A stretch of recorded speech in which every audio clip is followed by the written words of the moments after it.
pode sentar e abra a sua Bíblia. Hoje nós vamos ler Lucas, capítulo 15, do versículo 11 ao versículo 32. É uma história muito conhecida, certamente vocês já ouviram, já leram muitas vezes. E nós vamos ler agora.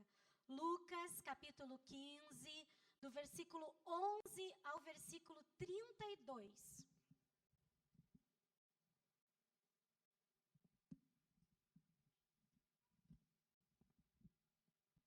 Beleza? Vamos ler então. Diz assim: a parábola do filho perdido.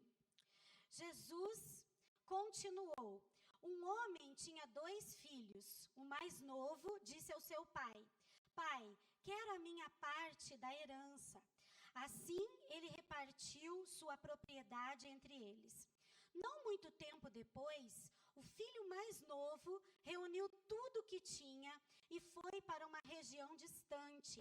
E lá desperdiçou seus bens, vivendo irresponsavelmente. Depois de ter gasto tudo, houve uma grande fome em toda aquela região.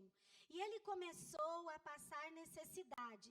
Por isso, foi empregar-se com um dos cidadãos daquela região, que o mandou para o seu campo a fim de cuidar de porcos. Ele desejava encher o estômago com as vagens de alfarrobeira que os porcos comiam, mas ninguém lhe dava nada. Caindo em si, ele disse: quantos empregados de meu pai têm comida de sobra, e eu aqui morrendo de fome? Eu me porei a caminho e voltarei para meu pai e lhe direi: Pai, pequei contra o céu e contra ti. Não sou mais digno de ser chamado teu filho. Trata-me como um dos teus empregados. A seguir, levantou-se e foi para o seu pai. Estando ainda longe, seu pai o viu e, cheio de compaixão, correu para seu filho e o abraçou e o beijou. O filho lhe disse: Pai, pequei contra o céu e contra ti. Não sou mais digno de ser chamado teu filho. Mas o pai disse aos seus servos: depressa, tragam a melhor roupa e vistam nele. Coloquem um anel em seu dedo e calçados em seus pés. Tragam um novilho gordo e matem-no. Vamos fazer uma festa e alegrar-nos. Pois este meu filho estava morto e voltou à vida. Estava perdido e foi achado. E começaram a festejar o seu regresso. Enquanto isso, o filho mais o filho mais velho estava no campo.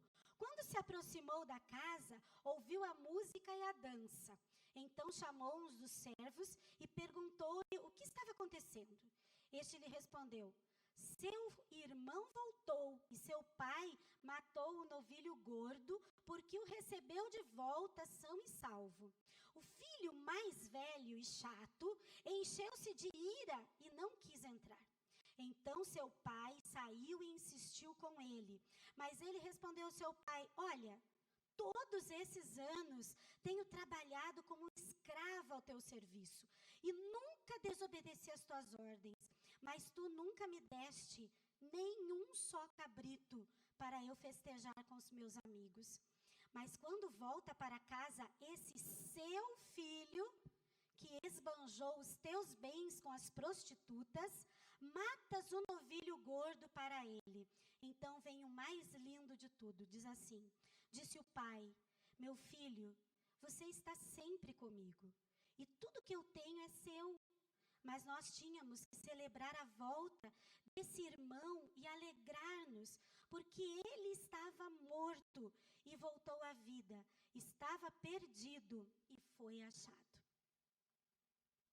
É um texto que todos vocês, acredito que vocês conhecem. Eu acredito que até os nossos visitantes devem conhecer essa história. Durante muito tempo, eu fui contadora de história para crianças no acampamento infantil. Deixa eu olhar aqui se tem alguma das minhas crianças que cresceram, que ouviram histórias comigo. Tem alguém? Você? Ah, Gabriel. Só Gabriel? Vamos ver. Você também. Ah, Vive, claro. A Thalita, quem mais? Você. Meu Deus, você eu não conheço, minha filha. Quem é você? Ah, a Érica? Não. Teu nome? Isabela. Olha só, essas foram as minhas crianças. Eu gostava muito de contar histórias e essa era uma das histórias que eu mais gostava de contar. Fora de Elias e o seu altar, que um dia eu contei e botei fogo, literalmente dentro da sala. E aí o pastor Rodrigo me salvou, tirou as cadeiras e tiraram as crianças também, porque a sala pegou fogo, a cadeira pegou fogo. Mas tudo bem. Só para dizer que eu gosto de contar muita história e que hoje não vou fazer um estudo teológico para vocês. Hoje nós vamos falar sobre coisas práticas da vida que nós vivemos no dia a dia e vou contar muitos exemplos para vocês também, para que a gente possa entender esse texto bíblico. Sabe, Jesus, ele era um homem muito inteligente. Ele contava histórias para que o povo entendesse sobre as coisas eternas, sobre as coisas dos céus. Então ele contava parábolas, histórias que tinham fundos morais e também religiosos, para que eles pudessem entender sobre a eternidade. E uma dessas coisas, nessa sequência toda que vem de algo perdido, a moeda perdida, a dracma perdida, né? A ovelha perdida e depois o filho perdido, o filho pródigo. Então fala sobre as perdas, né? E como que nós podemos saber quando nós perdemos uma coisa? Pensa na última coisa que você perdeu. Ah, eu perdi a chave do carro, eu perdi a minha Bíblia, eu perdi o meu celular. O que você fez quando você perdeu algo? Às vezes a gente retoma o caminho, aquelas coisas de velho, né? Ah, se eu voltar pelo mesmo caminho que eu fiz, eu vou acabar lembrando. E o pior é que dá certo. Você já fez isso? É, a gente faz isso. Volta para saber da onde é que nós perdemos a memória, da onde nós colocamos aquela coisa perdida. E claro que nesse momento a gente pode ficar nervoso, chateado, procurando aquilo que nós perdemos, porque aquilo é valioso para nós. Ou a gente investiu tempo naquilo, investiu dinheiro, comprou com trabalho, com o dinheiro do nosso trabalho, tudo isso é importante para nós, então certamente nós ficamos chateados, né? E depois que nós achamos, ufa, achei, que bom, né? Achei de novo. Você também, que quando era pequeno se perdeu. Eu me perdi um dia no supermercado. Você já se perdeu uma vez quando você era pequeno? E na verdade eu continuo me perdendo, mas eu continuo me perdendo nas ruas, né? Sou meio ruim de rua. Mas quando a gente se perde, é algo muito ruim. Aí quando a gente acha ou o caminho ou aquela coisa, nós ficamos mais realizados. Então a gente precisa entender essa história. O pai, na verdade, conta a história para nós disso. Então, era uma história onde uma família que tinha um pai, nós sabemos que tinha um pai e tinha 2 filhos, um mais velho, um mais novo. Sabe que é uma parábola, então não aconteceu, é um exemplo, uma história que foi contada para a gente entender o que está acontecendo. Então, um dos filhos, no versículo 31, o pai diz assim: meu filho, você está sempre comigo e tudo que eu tenho é teu. Então era o filho mais velho, filho que estava sempre com o pai, aproveitava a presença do pai, nunca tinha saído dali.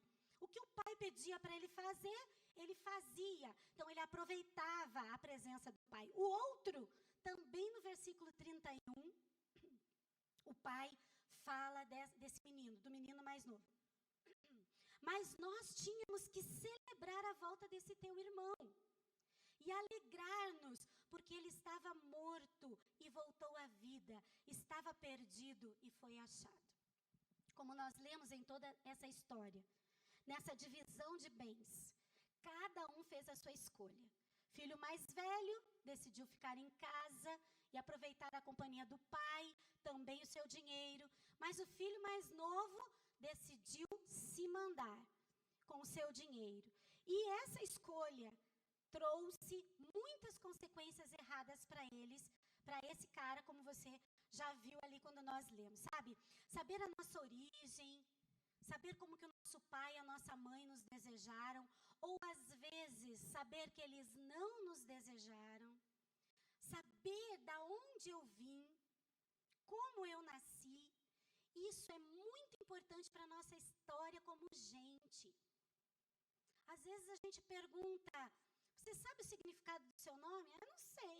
Você sabe como que a sua mãe ou seu pai escolheu? Quem foi que escolheu seu nome? Eu também não sei, porque não tem interesse para saber da sua própria história. Então, saber da sua própria história, de como você nasceu, quem você é dentro da sua família, isso é história para você. Mesmo quando eu não fui desejado, ou eu sou um filho adotivo, ou sei lá, não, os meus pais não me desejaram, eu nasci, ou eu tenho, sei lá, trocentos irmãos, um de cada pai. Beleza, qual que é a sua história? Você e eu precisamos entender a nossa história. Às vezes nós temos muitos nós na nossa vida, o nosso desenvolvimento enquanto gente, enquanto filho de Deus, porque muitos desses nós estão dentro da nossa história. E aí quando você vai orar sobre isso, nós recebemos cura, nós recebemos libertação. Porque eu conheço a minha história e eu sei aonde está errado e aonde eu quero que Deus conserte. Isso é muito importante. Então, quem você representa na sua família? Se você é o primeiro ou o último, eu sou o filho caçula. Vamos ver. Quantos filhos mais velhos tem aqui? O mais velho. Nossa, que pouquinho. Deus abençoe vocês, que vocês não sejam chatos igual esse cara. Agora, os filhos mais novos, aqueles mais mimados, mais queridos. Ai, que lindo, gente, igual eu. São perfeitos. Agora vem os mais problemáticos, aqueles do meio do sanduíche. Quais são os do meio? Levanta a mão. Oh, meu Deus, Deus abençoe vocês e cure vocês nesse dia. Que seja tudo bem. Não é assim? Eu não tenho irmão do meio, engraçado, né? Que eu sou a nona. Então, qual que é o do meio? Não sei. Então, lá em casa não tem trauma, porque tem a primeira, a última e tem uma renca, né? Mas renca mesmo tem a mãe da mulher do pastor Chave. Sabe quantos filhos a mãe dela teve? 18. Ou 19? 18. Deus me livre, Senhor amado, em nome de Jesus. Só se eu ter um orfanato, né? Se eu tiver um orfanato, aleluia. Então, o que você é dentro da tua família? Você é um bom filho? Ou você é considerado a ovelha negra da família? E eu não vou pedir para vocês levantarem a mão, que daí seria muito vergonhoso, né? Mas você é a ovelha negra da família? Olha, na minha família tinha uma ovelha negra, mas ela se converteu a ficar branquinha, né? A gente também faz oração para ser transformado. Então, Jesus tinha um objetivo ao contar essa história para o povo.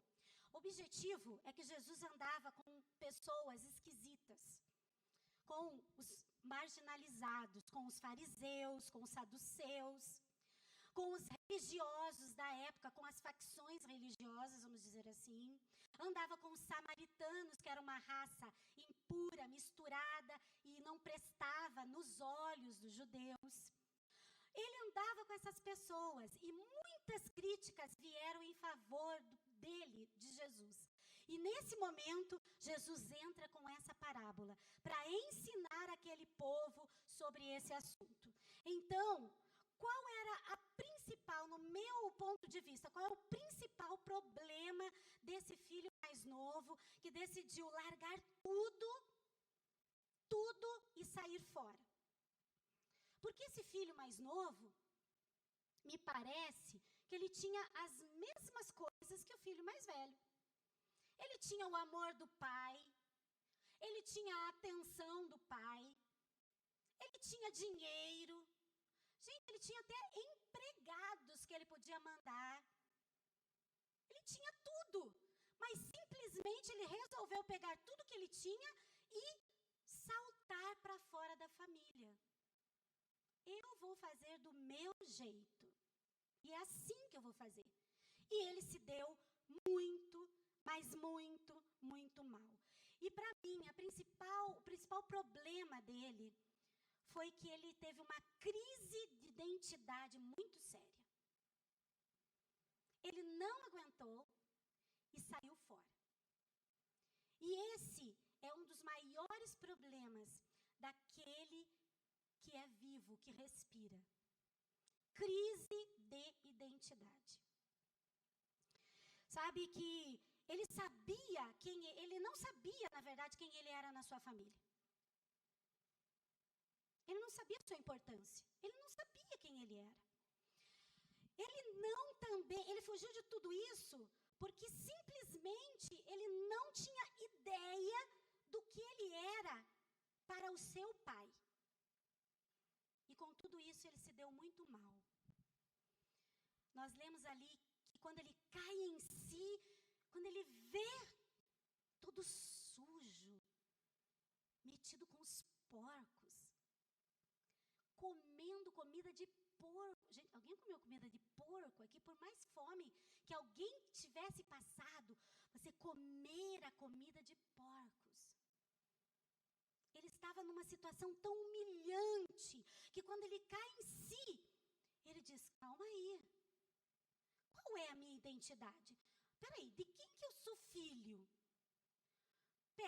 Eu sou filho do meu pai, e o meu pai tem dinheiro, o meu pai tem amor por mim. Para que eu estou aqui comendo essas bolotas, essas comidas de porco, se eu posso comer na mesa com o meu pai? Se eu posso comer do melhor? Na minha casa tem o melhor. O que eu estou fazendo aqui? Então, imediatamente ele entra em crise. E imediatamente ele entra em si e ele diz, não, eu vou voltar para casa. Eu vou voltar para casa. Ele entende e lembra quem ele é no seu pai. E ele diz, eu vou voltar para minha casa. Mas o que é identidade? Então vamos ver aqui o significado de identidade. Diz assim, ele é um substantivo, essa palavra é um substantivo feminino, é qualidade do que é idêntico, conjunto de características que distinguem uma pessoa ou uma coisa e por meio das quais é possível individualizá-la. Sabe, é como se você fosse uma pecinha de um quebra-cabeça. Eu já falei para vocês que eu odeio quebra-cabeça. Eu odeio, porque minha mãe era alemã e ela tinha aqueles quebra-cabeças com 4.000 peças, 1.500 peças, e ela deixava assim, ó, na mesa, e a gente tinha que montar aquele troço que nunca era montado. Então, aquelas peças, até achar as peças que se encaixavam ali, é como se nós fôssemos uma pecinha daquele quebra-cabeça. E nós não conseguimos achar o nosso lugar nele, naquele quadro. Nós nos sentimos perdidos. Então, quando nós perdemos essa identidade, nós nos sentimos perdidos. Vou dar um exemplo bem prático. Quando nós fomos no Peru, há 2 anos atrás, eu levei uma menina, não sei se ela está aí, se tiver, não se manifeste, senão eu te pego. Ela era menor de idade. E lá no Peru, nós temos que ter um permisso e temos que andar sempre com a carteirinha de vacinação, com o permisso e com a identidade. Eu fui perguntar para a menina, cadê a sua identidade? Ela disse, não sei, vou procurar. Ela procurou, mas não achou a sua identidade. De menor, na minha responsabilidade, sem identidade. Sem identidade, ela não existia naquele país. Era como se ela não existisse. Nem voltar para casa ela poderia, porque ela perdeu. E ela só não perdeu permisso, porque daí nós confiscamos dela e nós guardamos, mas ela se perdeu. Exatamente como essa menina, às vezes tem pessoas aqui que também estão assim. Perdeu a sua identidade. Nem existe, porque não sabe quem é.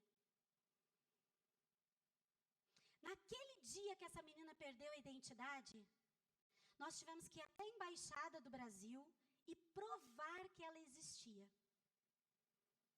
E naquele dia todo, eu perdi um dia inteiro com a minha equipe, na maior coisa que eles fizeram que eu não fiz, que era subir um monte da oração, que andava umas 2 horas para cima nas montanhas, com um galão de água nas costas. Eu perdi. Eu queria ir. Entendeu? Mas eu perdi.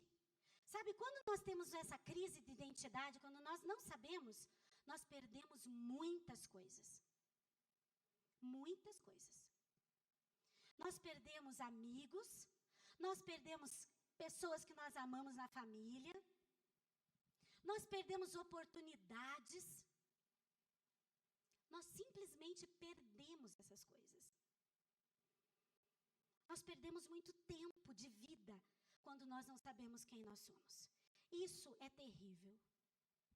E uma das características maior de quem tem crise de identidade, que não sabe quem é fugir. Diga, fugir. E é fugir de verdade. Então, eu não sei quem eu sou, não gosto do lugar onde que eu estou, ninguém me ama, também ninguém me quer, então eu vou fugir. Em 2 situações. Fugir fazendo a mala mesmo, e fugindo e se mandando, fugindo daquela situação, indo morar em outro lugar. Eu acho maravilhoso, vai morar em outro lugar, eu mesmo já vou, estou indo, logo, logo, muitos missionários também já estão indo, é ótimo, mas quando nós temos um propósito. Agora, para fugir de uma situação, daí é totalmente diferente. E tem pessoas que têm essa crise tão grande, que o que ela faz? Ela foge da situação, ela está ali, seu corpo está ali, mas ela mesma não está presente. Então, ela foge, ela simplesmente foge. E a gente só foge da casa do Pai quando a gente não sabe que a gente é um filho amado, como a banda cantou. Nessa semana que passou, eu e algumas pessoas daqui, nós participamos de um seminário. E esse seminário, Deus ministrou muito nas nossas vidas, pelo menos na minha, muito. E uma das coisas que ele ministrou é exatamente sobre isso que nós estamos lendo. Sobre a falta de identidade que a menina e o menino, que o homem e a mulher têm, primeiro pessoal e depois em Deus. E lá estava uma missionária que eu amo, e na verdade eu fui por causa dela, mas eles são tão inteligentes que eles nunca falam quando que ela ia aparecer. Então eu fui em todos os dias. E aí ela estava pregando num dia, ela não pregou, ela contou várias coisas e falou do coração dela. Uma missionária americana que está lá em Moçambique, e é um lugar tão abençoado que lá a Naná, cadê a Naná e o Isaac? Já foram? Já foram? Não acredito. Bom, eles se conheceram lá. Se chama Heidi Baker. Vocês conhecem Heidi Baker? Uma missionária poderosa. E lá, em Moçambique, ela tem um orfanato onde ela alimenta muitas, não são poucas, são milhares e milhares de crianças que ela alimenta por dia. E ela explicou, e ela contou uma história muito interessante. Tinha um dos filhos adotivos dela que fugia do lugar, do orfanato. Só que antes roubava as coisas dela e fugia. E ela dizia para ele: você é meu filho, você é meu filho amado, eu te amo, você não precisa roubar, tudo que tem nessa casa é teu. Você não precisa sair correndo, eu sou tua mãe. Ele não entendia isso. Mas como a região é cercada por muitos muçulmanos, e eles têm horror dela, porque ela resgata crianças que ficam jogadas, que são escravas, também sexuais, ela resgata essas crianças, e um dia 3 homens raptaram ela, e levaram para um lugar. E esse filho que fugia, estava lá, orando, e Deus falou com ele. Deus falou com ele assim: filho, vá salvar sua mãe está em perigo. Ele disse: como que eu vou? dá um jeito, você precisa ir salvar sua mãe. E resumindo a história, quando ele chegou no lugar e viu a sua mãe ali começando a apanhar daqueles 3 caras, ele tomou o lugar da mãe e disse: ela é a minha mãe, bata em mim. Ele entendeu que ele era filho, tomou as dores da mãe, mandou a mãe fugir, apanhou, chegou todo surrado, todo ferido. E nunca mais ele fugiu, porque ele entendeu que ele era filho dela.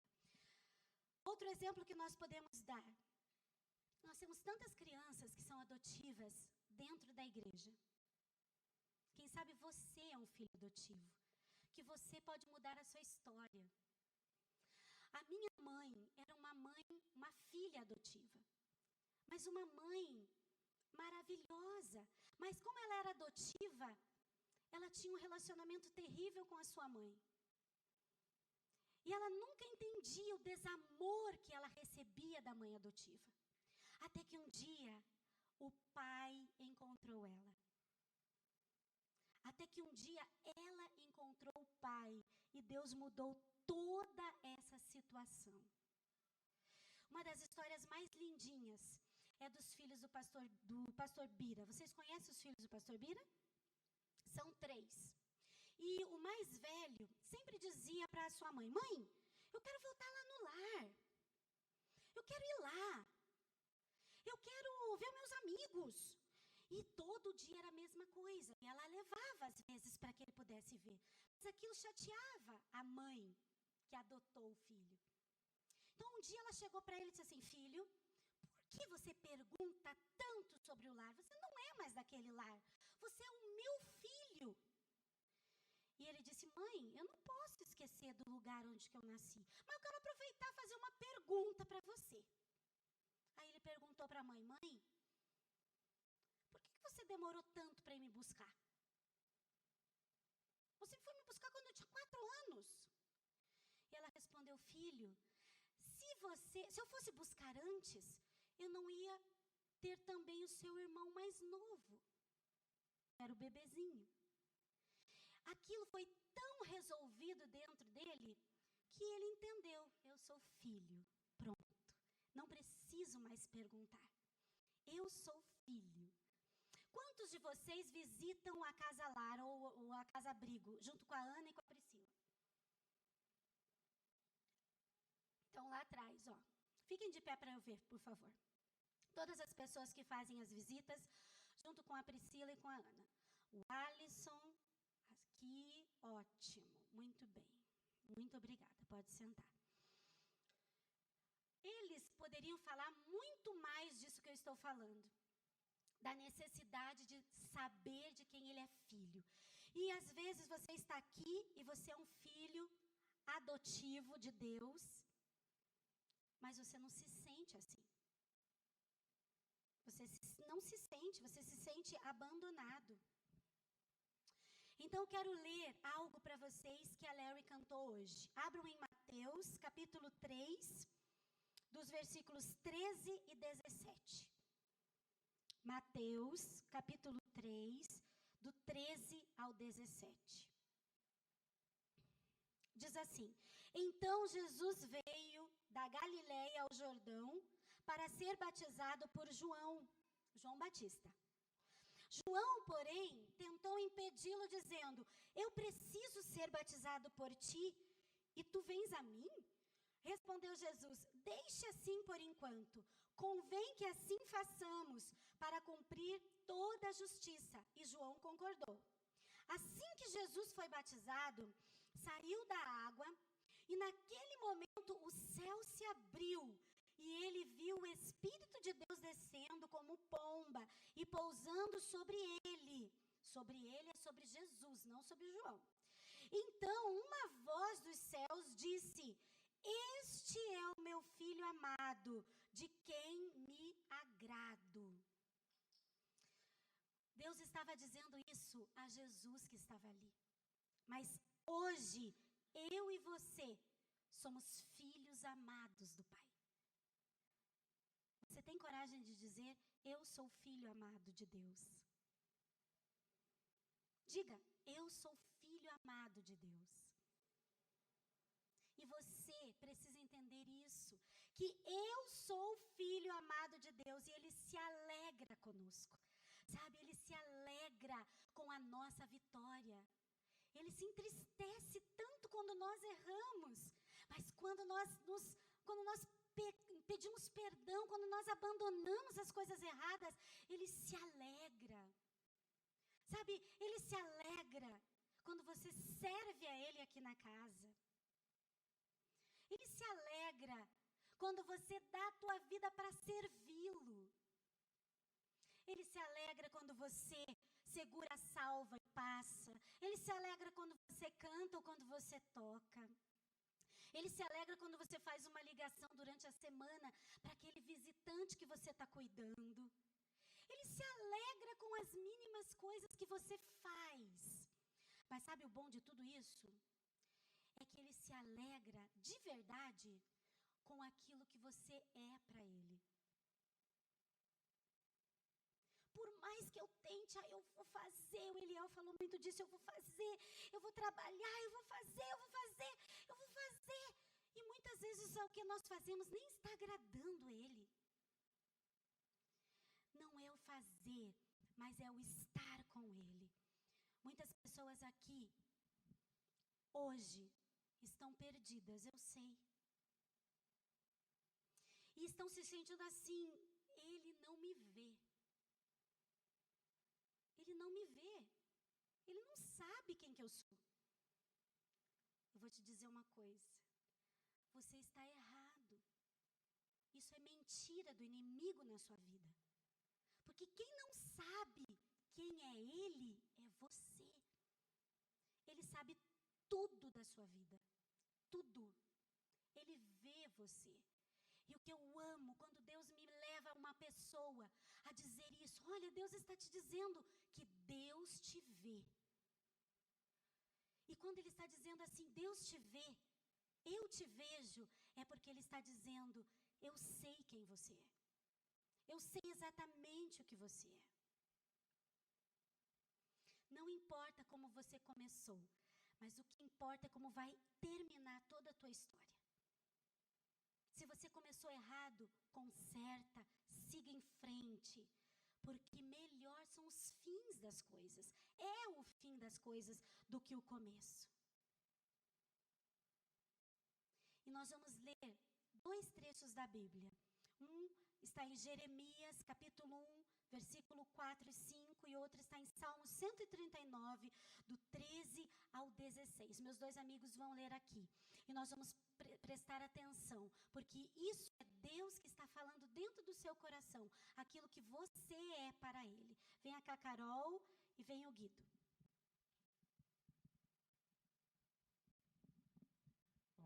Então, Jeremias 1, do 4 a 5, né? A palavra do Senhor veio a mim, dizendo: antes de formá-lo no ventre, eu o escolhi. E antes de você nascer, eu o separei e o designei profeta às nações. Salmo 139, do 13 ao 16. Tu criaste cada parte do meu corpo, tu me formaste na barriga da minha mãe. Eu te louvo porque deve ser temido. Tudo que fazes é maravilhoso, e eu sei disso muito bem. Tu vistes quando os meus ossos estavam sendo feitos, quando eu estava sendo formado na barriga da minha mãe, crescendo ali em segredo. Tu me vistes antes de eu ter nascido. Os dias que me destes para viver foram todos escritos no teu livro, quando ainda nenhum deles existia. Obrigada, Guido e Carol. Pare de dizer que você é um erro. Você não é um erro. Por mais que o teu pai e a tua mãe tenham, antes do casamento, você não é um erro. E nem depois do casamento. Quem sabe aqui tem pessoas que são frutos de adultério. Você não é um erro. Deus planejou você. Ele conheceu você quando você estava lá na barriga da sua mãe. Por mais que a sua mãe tenha te rejeitado, que nem mereça esse nome mãe, mas Ele ama você. Você é importante para Ele. Tudo isso que nós lemos, que os meninos leram. Você é importante para Deus. E enquanto você não descobrir isso, você vai continuar fugindo. Fugindo das situações, fugindo do emprego, fugindo do curso. Por que, desculpe se eu vou ofender agora, mas por que tem tantos jovens que começam a faculdade, não gosto. Começam a faculdade, não gosto. Essa aqui não me identifico. Essa aqui também não. E quando você vai ver, o cara já começou trocentos cursos e não termina nenhum. Porque não sabe o que quer, não sabe nem quem é. E aí entra numa crise terrível. Aí escolhe o curso pelo seu pai, escolhe o curso pela sua mãe, mas não pelo que ele quer.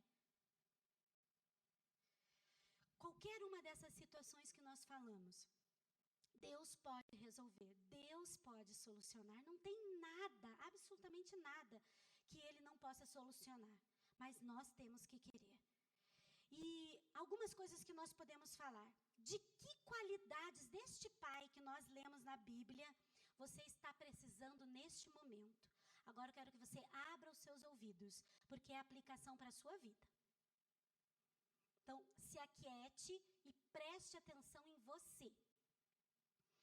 Quais características desse pai que nós lemos você está precisando agora? Primeiro, você está precisando de um pai que tem disposição para permitir que o filho cometa erros. Eu quero que o meu pai deixe eu me ferrar. Depois eu conserto. Você quer um pai que tenha paciência para esperar pelas mudanças que você vai ter. Terceiro, você quer um pai que tenha capacidade de perdão. Como é bom ter um pai perdoador, né?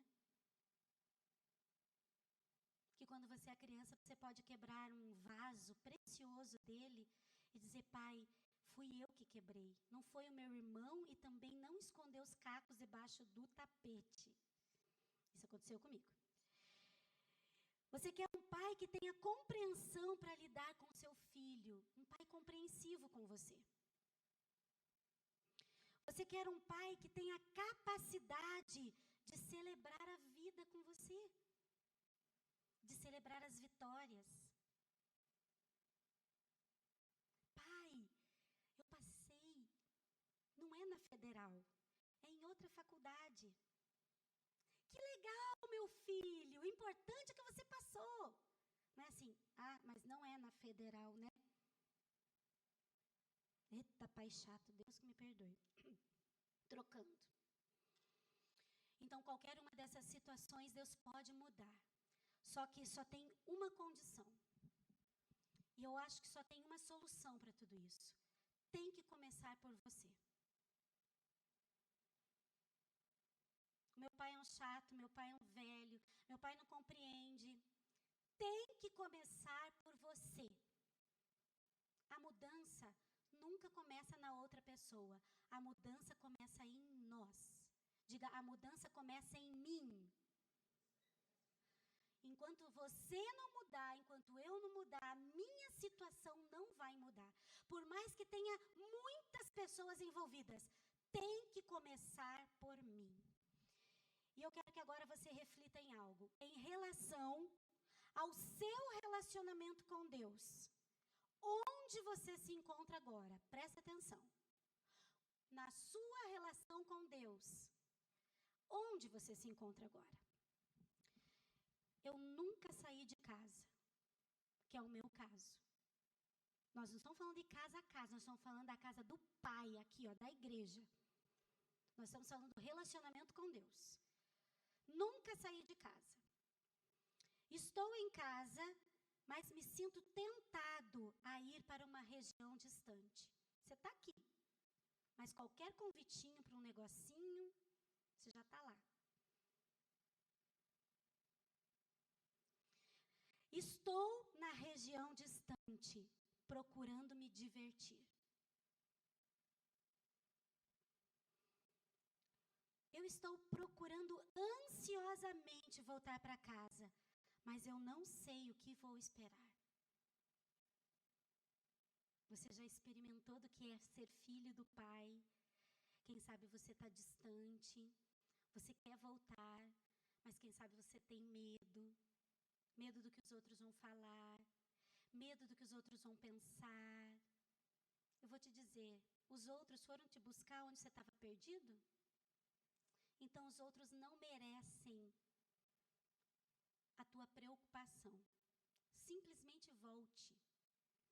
Depois, eu estou experimentando o perdão de Deus. Ai, que delícia, eu errei, mas eu voltei para casa. Meu pai me deu um abraço bem apertado, vestiu um anel, não, vestiu uma capa, me deu um anel, matou um novilho bem gordo. Coitado, por que o novilho tinha que ser gordo, né? Podia ser o magro também.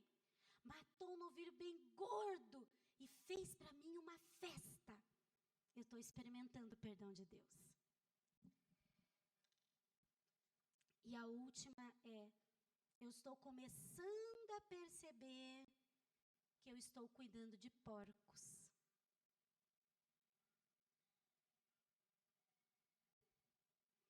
Sabe, para você ser filho, tem uma condição também.